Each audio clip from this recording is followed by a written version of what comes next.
Disclaimer: the views and opinions expressed in this episode are those of the guests and do not necessarily reflect the official policy or position of USA Global TV and Radio.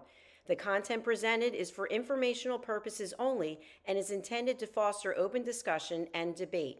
Viewer discretion is advised. USA Global TV and Radio does not endorse any particular viewpoint and encourages viewers to seek out additional information and perspectives. Saving America with Dr. David D. Schein. Welcome to USA Global TV and Radio, where our mission is to provide education, entertainment, hope, and inspiration. USA Global TV and Radio connects you with experts and audiences all around the world every single day to help you succeed in business and to live a richer life. Visit us at usaglobaltv.com to learn about career and life-changing training and mentoring programs like the Listening Mentor. Subscribe to our newsletter to stay informed about our special programs and offers. Discover how you can become a guest on one of our shows or a host or producer of a USA Global TV and Radio show of your very own. That's USA Global TV and Radio, where the doctor is always in.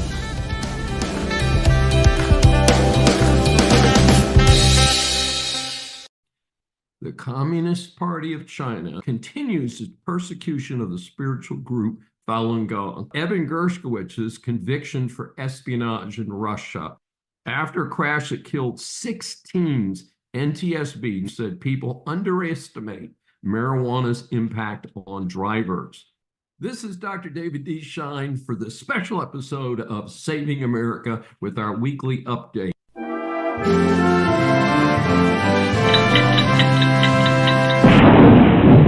Here are some of the top stories that we've been following.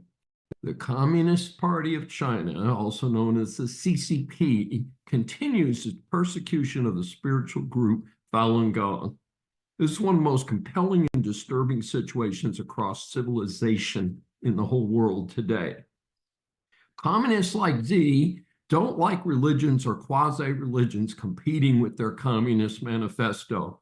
That includes a pretty harmless sect called Falun Gong, which started around 1992. They follow 3 truths: compassion, forbearance, and do 5 meditative exercises of their practice each day. By now, 70 to 100 million Chinese have begun to follow this pretty simple concept. It sounds a lot like Buddhism and Hinduism, which of course are very popular within various Asian cultures around the world. So in 1999, the geniuses at the CCP decided to eradicate Falun Gong. Now remember, this is 70 to 100 million people. They've been using illegal arrest, brainwashing, and torture, and perhaps the most horrible thing yet, harvesting organs from live prisoners. Yes. Our ineffective U.S. Department of State says it's opposing these inhuman practices. To date, the only thing I've seen them do is to block importation of Chinese human organs, since they may be the result of this practice.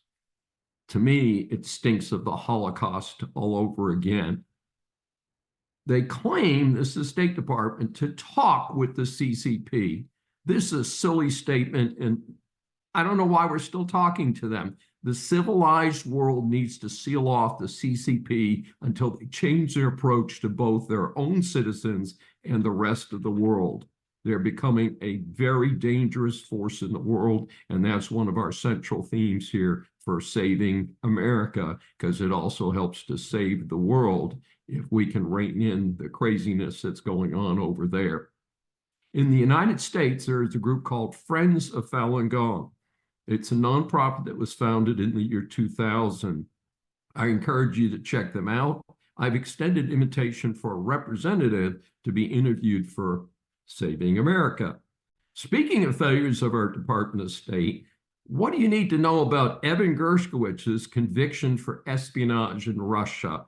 The Wall Street Journal reporter Evan Gershkowitz was sentenced to 16 years in prison on a totally bogus spying charge that follows the usual Russian kangaroo court proceedings. The WSJ and the American government have consistently maintained that this gentleman is not a spy in any way. By the way, he does speak Russian. He was born in the USA, but both of his parents fled from the USSR at an earlier point. So he may have been targeted for that reason, since, as I think everybody knows by now, Putin is trying to reconstruct the USSR, despite the fact that it failed in classic fashion. White House National Security spokesman John Kirby said Wednesday, Russia has failed to justify Evans' continued detention. He, like fellow American Paul Whelan, is simply being used as a bargaining chip. Big excitement, John Kirby. What are you doing about it?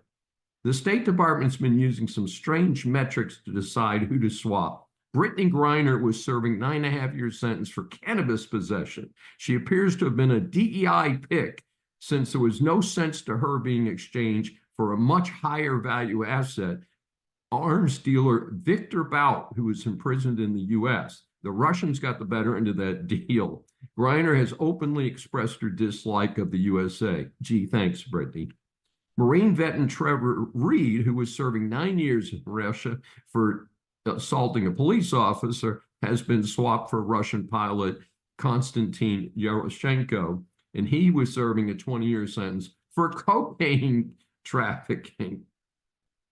I'm recommending that the failed Biden state and the authorities begin arresting everyone from Russia who they've got running around here, whether they're mock diplomats or so-called journalists who are probably over here spying on us, and make sure that we have quite a stable of folks to swap. This is easy, folks. It's not hard, and our State Department needs to measure up to the international standard, which unfortunately means dealing with Xi in China and Putin in Russia.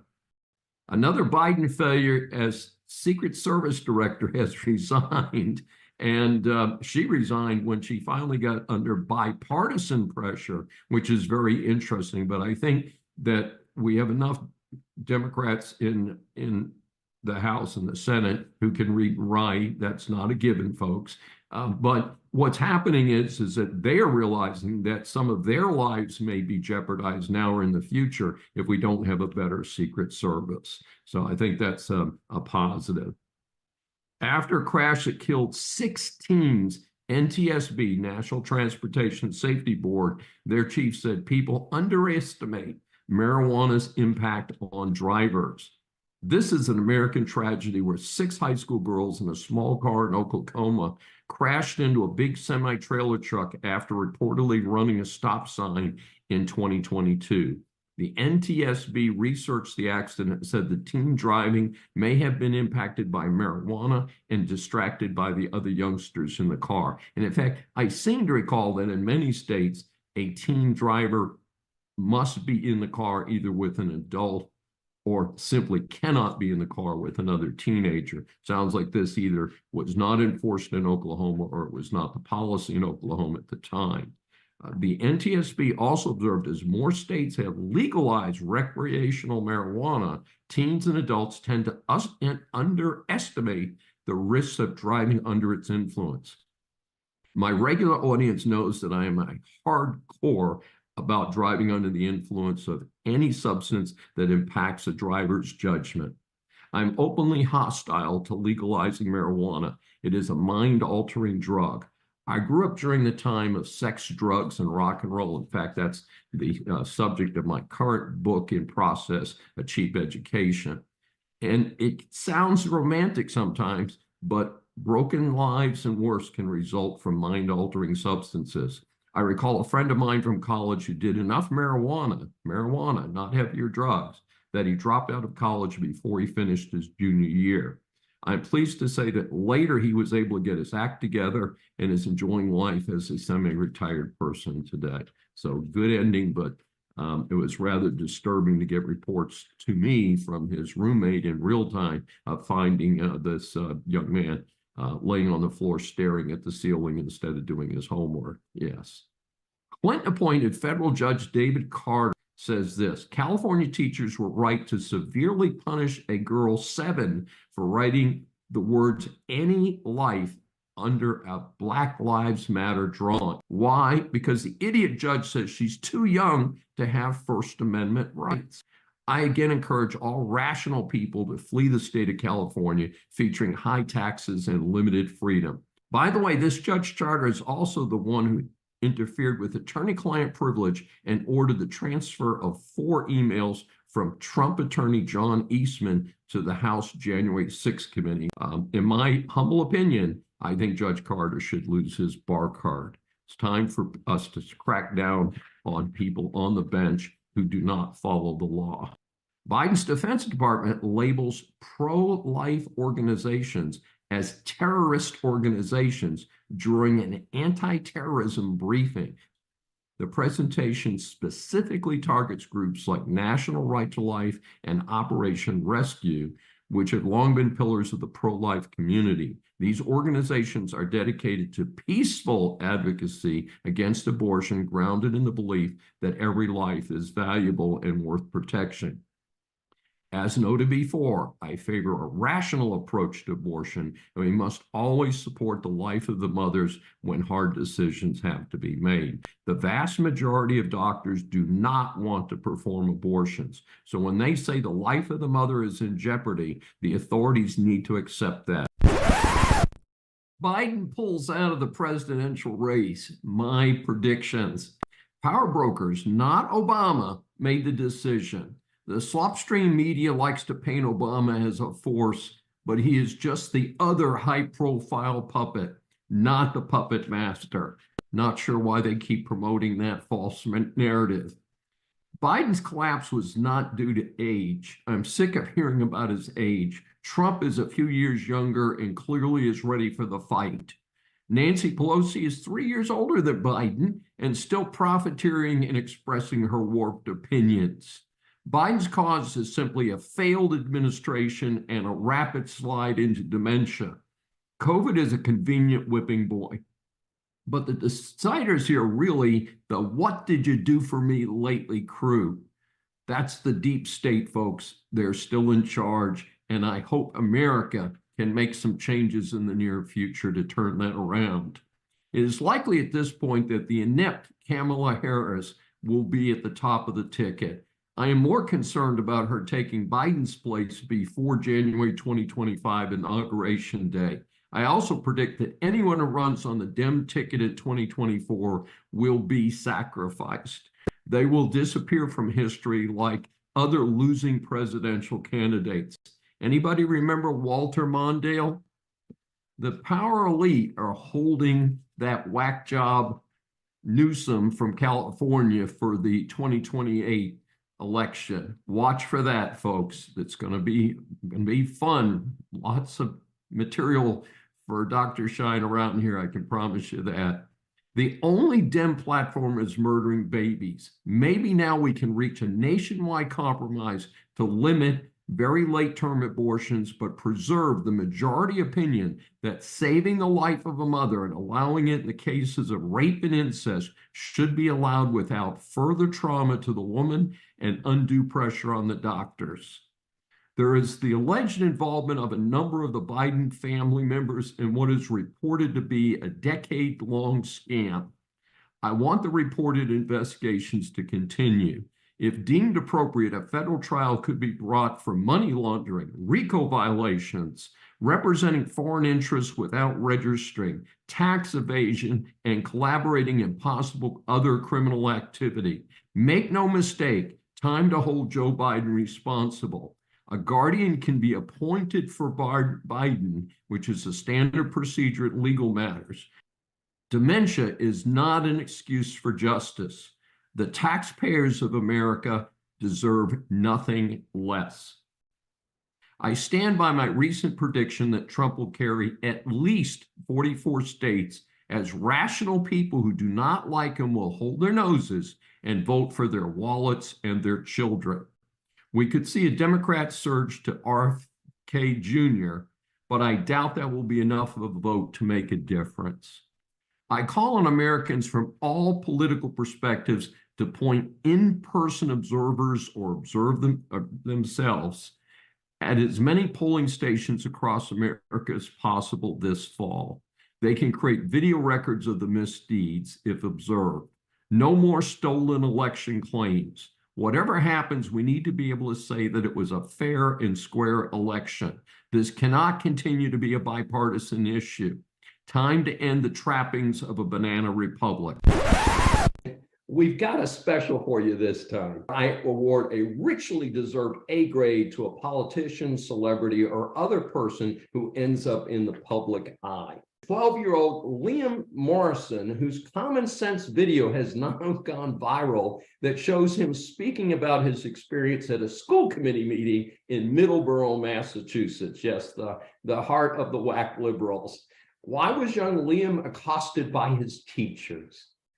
He committed the horrific crime of wearing a t-shirt that said, "There are only two genders." His idiot woke teachers claimed that this caused other students to feel unsafe. He rather matter-of-factly states that not a single student expressed this to him. So we must assume that the teachers thought this was somehow anti-LGBT. My loyal listeners, I was in the entertainment business many years ago. We had gay performers and others in business. I was a TV junkie when we had 3 major channels plus PBS. There were openly gay people on television. I'm not going to name the actors that were involved in that, but nobody made a big deal out of it. That's just the way life was. I think the majority of adults in America have been accepting of this for a very long time. Further, as a human resource consultant and employment attorney, I went through the HIV scare of the late 80s and early 90s. I had employers in good faith come to me and said, "We are afraid to hire gay males because we are afraid of HIV." And I said, that is inappropriate. These are human beings. HIV does not spread through casual contact. You should continue to hire them and to proceed like normal. We got through the HIV crisis. Today, apparently, we have some pretty good medications out there. Unfortunately, it's still an issue in parts of the community, but we got through that. And again, it is not about being gay, period. This message is simple. We're all members of the human race. As long as another human is not trying to hurt me or my family, I need to treat them with respect and dignity, regardless of any other description, their gender, their sexual orientation, and so forth. That's just the way life is. And I'm very proud of my personal record of working with people of all descriptions.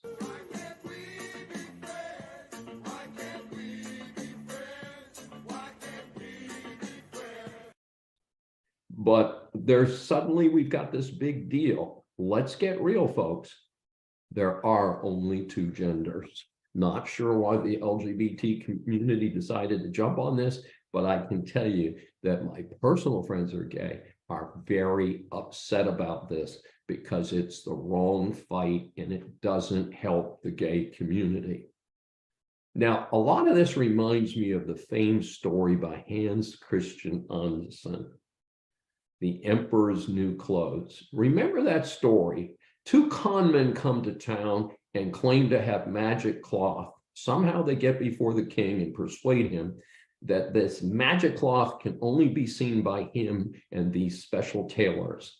They collect a big payday, and the king parades down the street in front of the throngs of his followers, and one little boy calls out, "Hey, the emperor has no clothes." Folks, that is the current situation we're dealing with when a 12-year-old boy points out something that is an absolute biological fact. Men are not women. Men cannot have babies. And for some reason, the Lord blessed us in this fashion. And that's the way it is. And it doesn't have anything to do with your sexual preference. It has to do with how we were made over the many, many eons that it took to get where we are today on this small planet called Earth. And so, folks, young Liam Neil Morrison was that little fellow calling out, "The emperor has new clothes." and he's therefore awarded the coveted Saving America A grade. A federal judge denied the request to block Chicago's security plan for the Democratic National Convention. We'll call that just DNC. A federal judge rejected a motion by bodies outside of unjust laws, an LGBTQ advocacy group, to block Chicago's ordinance related to the creation of a security zone around the Democratic National Convention. The DNC will be held August 19th to the 22nd in Chicago. Due to the announcement by Joe Biden that he will no longer be a candidate, this could be one of the most raucous conventions in modern history. It's a fascinating bit of history repeating itself. The DNC was held in Chicago in the summer of 1968 during the height of the Vietnam War protests. TV news reports showed large crowds blocking the streets near the convention site. Police hit demonstrators blocking the streets with nightsticks and dragged them into waiting police vans. The chant by the protesters was, "The whole world's watching," indicating the public was watching what the Chicago police were doing to the protesters and obviously objecting to what they regarded as brutal treatment. So apparently, and with good reason, Chicago wants to avoid another black eye 56 years later. The subject lawsuit related to the group's request to protest next to the DNC. It also sought a preliminary injunction against the city ordinance that restricted a list of items, which would be things that could be brought inside the security perimeter. The list of prohibited items included laptops, sealed packages, drones, firearms, ammunition, tents, pointed objects, including knives of any kind, and any other items considered potential safety hazards.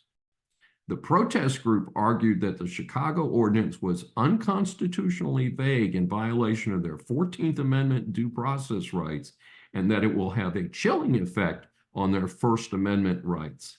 However, the judge saw it differently, ruling that the ordinance has established clearly defined minimal guidelines to govern law enforcement as required by the Constitution.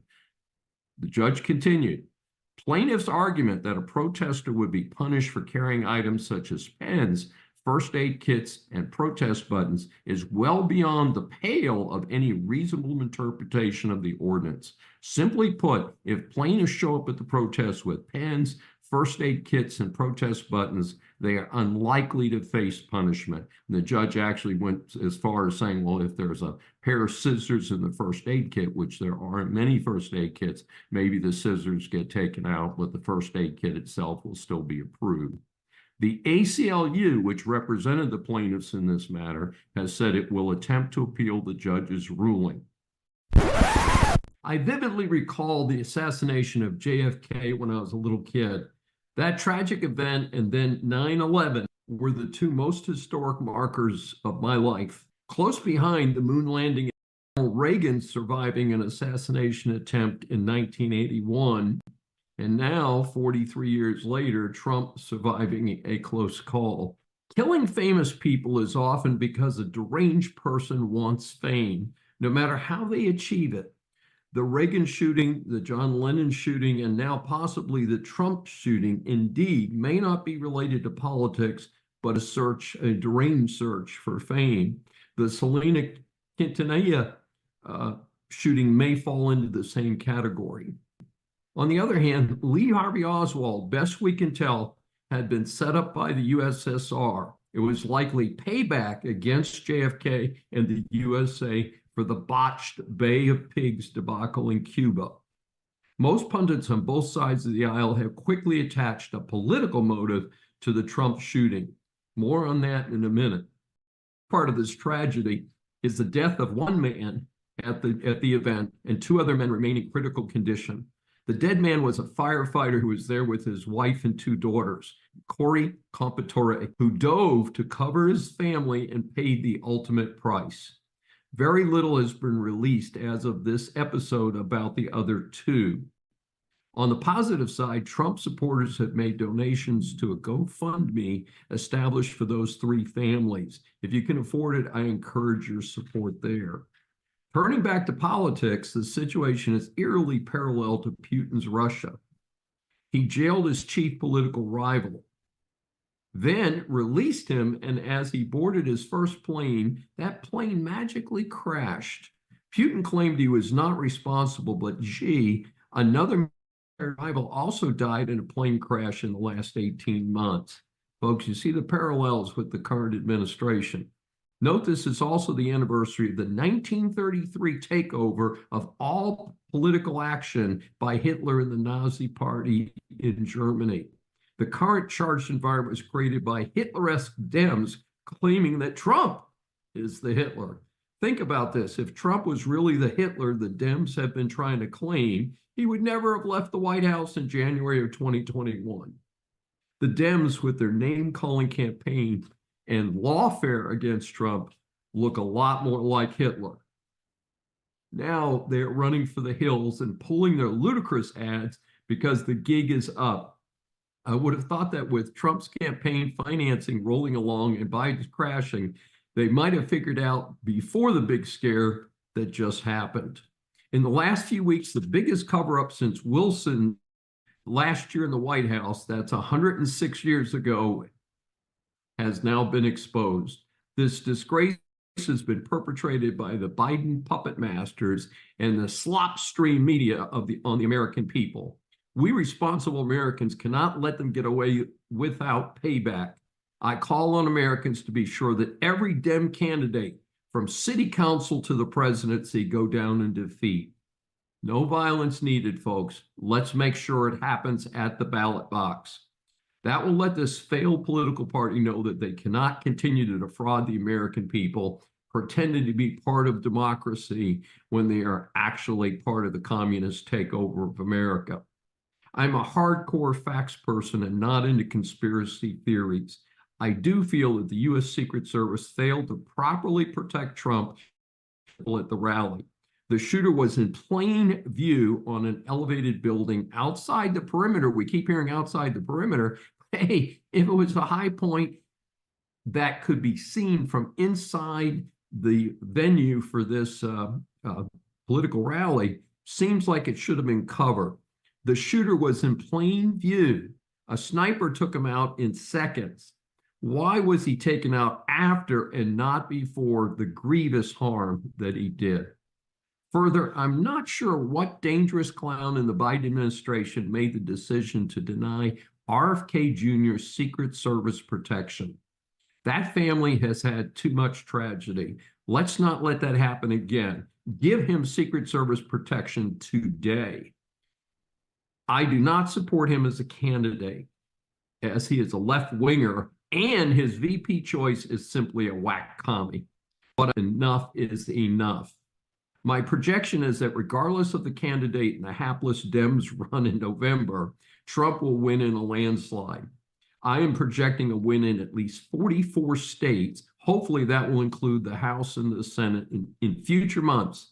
I will spell out critical priorities for the new administration. Time to get America back on track, and that does not include running up the national debt. Our series of interviews for Saving America establishes that the world is full of interesting people.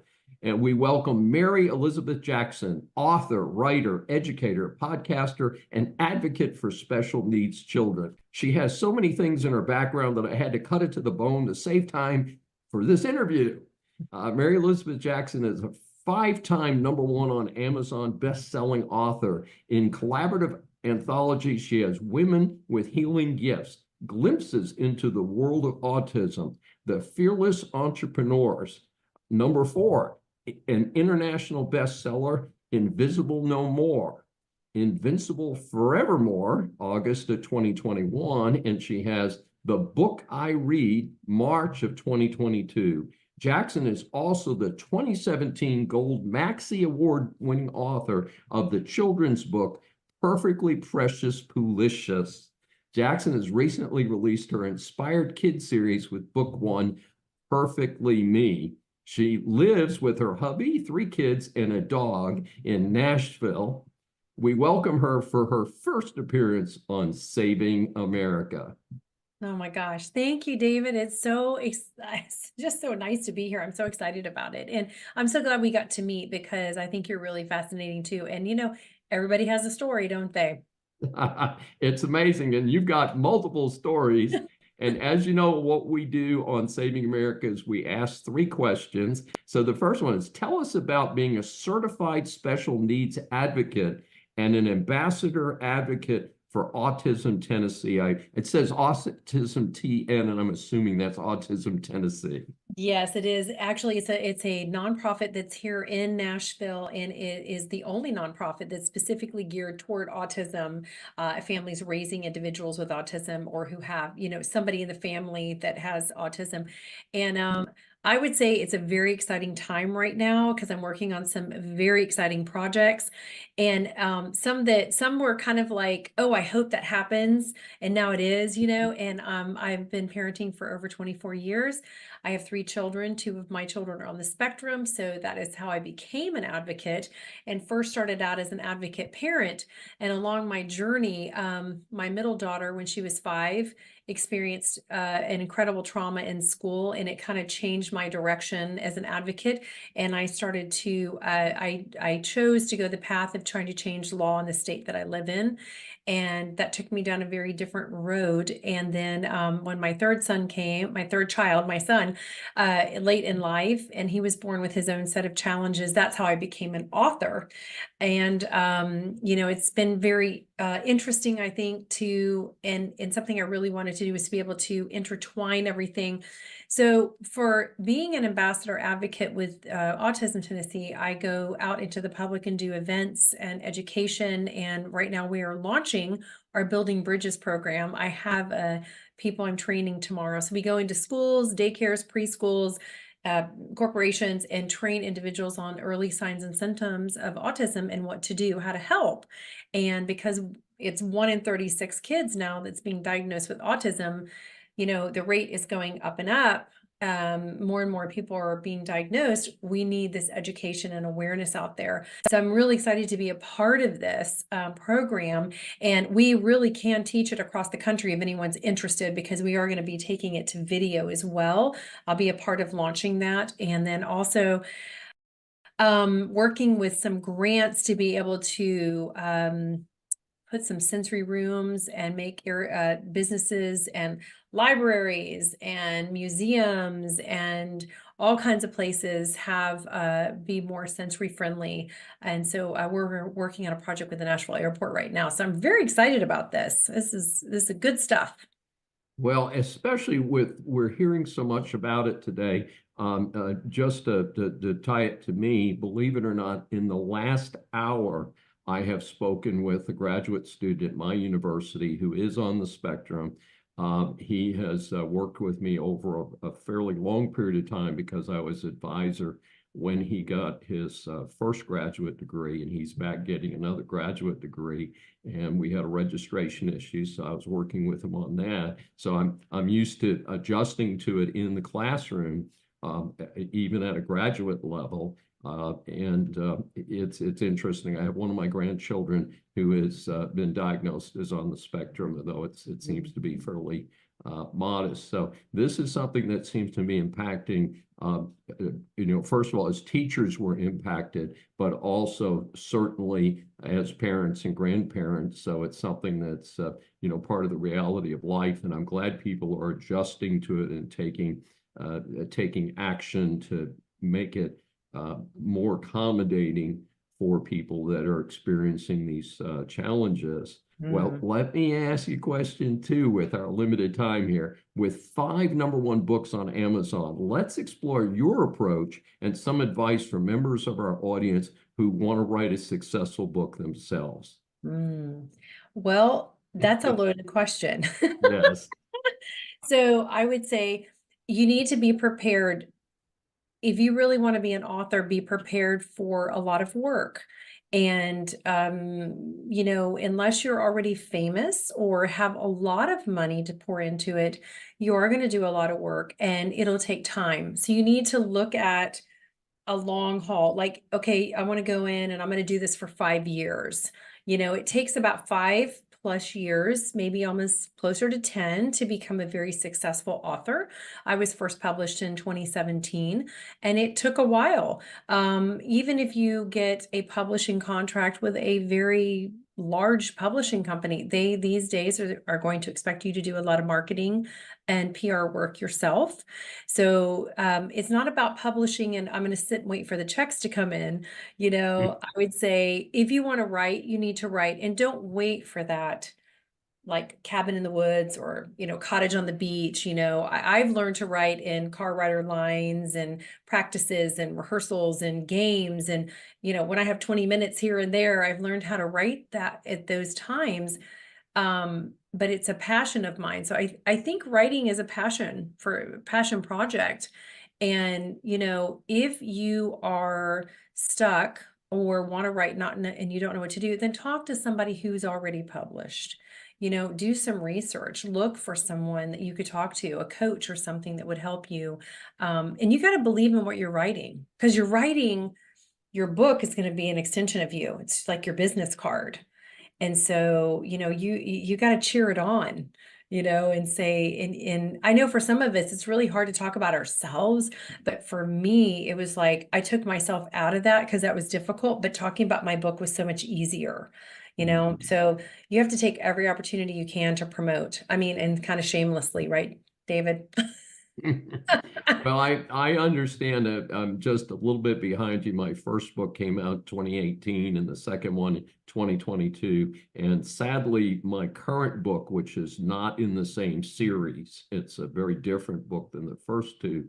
I'm very delayed. I've written the first 12, 14 chapters of about a 70 chapter book. And of course, even that is interesting to me as somebody who's read hundreds and hundreds of books over my career, is that we're used to having a book with 12 or 15 chapters, and now books have many more chapters, and they're just shorter, 1,500 words a chapter, and I'm kind of used to 3,000 word chapters. So it's just a very interesting how even the publishing business, on my second book, we've sold more Kindles than we have hard copies. And growing up, I would never have anticipated, gee, if I'm an author, most of my work is electronic. It's interesting, isn't it? The whole platform. I mean, you were published in 2018. I was published in 2017, and the entire landscape has changed. The pandemic changed everything for us, for creatives, period, and all kinds of businesses. And so now we are having to learn how to do things differently in order to survive what's going on. And so, electronic sales aren't bad, right? I mean, however we get a book in somebody's hand, Absolutely, and get a chance to talk about it. And Right. our third question today is, can you share with our audience what they can expect when they listen to Writer's Corner Live and Cover to Cover, two of your active series online? Well, okay, so Writers Corner Live was launched in 2018, so it's been 6 years, and we interview authors from all over the globe, anywhere from New York Times to indie sensations, and we're every Tuesday at 10:30, or well, right now it's 11:30 because the time changed, so 11:30 Eastern. Central Time, sorry. And we are online with that. It is live. So we're on Facebook, LinkedIn, Twitter, YouTube, that kind of thing. And then Cover to Cover is a separate show that I have myself, because the other one I do with a friend of mine. She lives actually in Cape Town, South Africa. So isn't that cool? We're on Yes. totally different continents, and we've never met, but we've been working together for 6 years and just really love doing it together. We have a great time. And Cover to Cover was born out of my daughters are music artists, and I am their manager, momager, we'll call it. That's what my girls call me.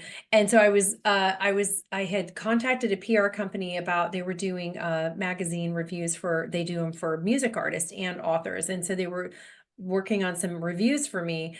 And the owner said, I was looking over your website, and I want a book podcast for my PR company. And would you do it? I was like, So it took me about 6 months to decide because I was like, how am I going to do this different? What do I do? But anyways, now I'm on Brushwood Media Network. I have over 340,000 listeners globally. I'm so excited about that. And when you tune in Saturdays and Sundays, 12 to 12:30 p.m. Eastern time, I focus on the backstories a lot of times of the authors. Being an author myself, I like to dive into what is behind the story, what is the life journey of the person who's written these books. And they're New York Times bestsellers, they're Today bestsellers, they're debut authors. Sometimes they're just inspirational stories, and sometimes I focus more on things like people who write for the disability world. And anything that is resources, tools, and helpful to those of us out there in the world who are looking for answers. And so it's kind of cover to cover, it can cover all kinds of things, but I'm really enjoying it. And I have just met some of the most amazing people, like the former CEO of Procter & Gamble, and, somebody that, I told you who I interviewed yesterday. Like, he's the leading specialist in the world for, crop circles. I mean, whoever thought I'd meet this gentleman, and he's a famous artist, Freddie Silva, and wonderful gentleman. I mean, he's just it's just amazing, all the people that we get to meet and interview, and it makes it a real honor, and a blessing.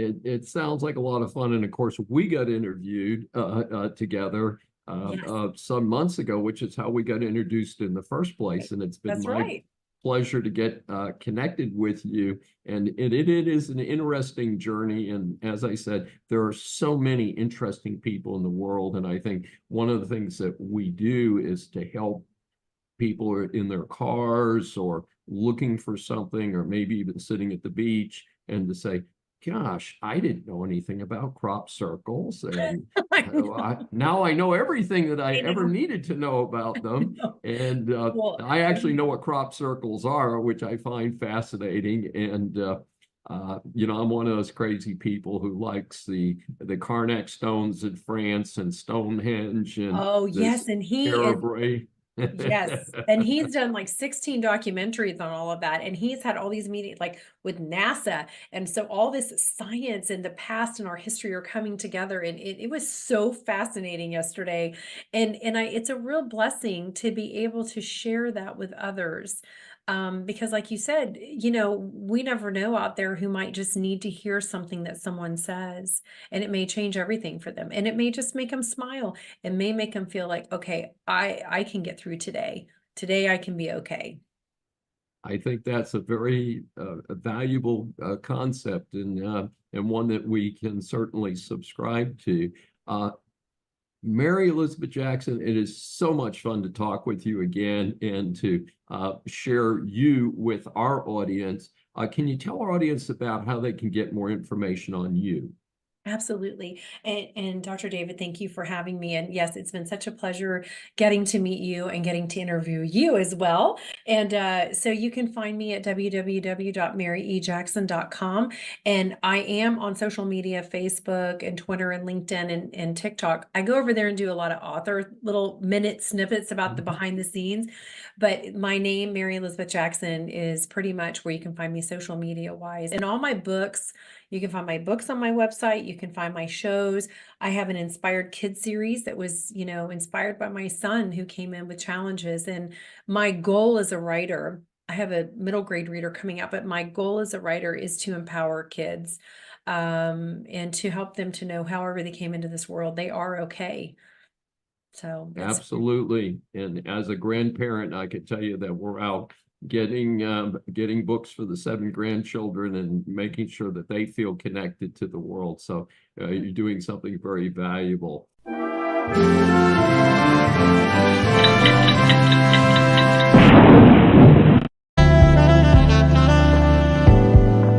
Welcome to USA Global TV and Radio, where our mission is to provide education, entertainment, hope, and inspiration. USA Global TV and Radio connects you with experts and audiences all around the world every single day to help you succeed in business and to live a richer life. Visit us at usaglobaltv.com to learn about career and life-changing training and mentoring programs like the Listening Mentor. Subscribe to our newsletter to stay informed about our special programs and offers. Discover how you can become a guest on one of our shows or a host or producer of a USA Global TV and radio show of your very own. That's USA Global TV and Radio, where the doctor is always in.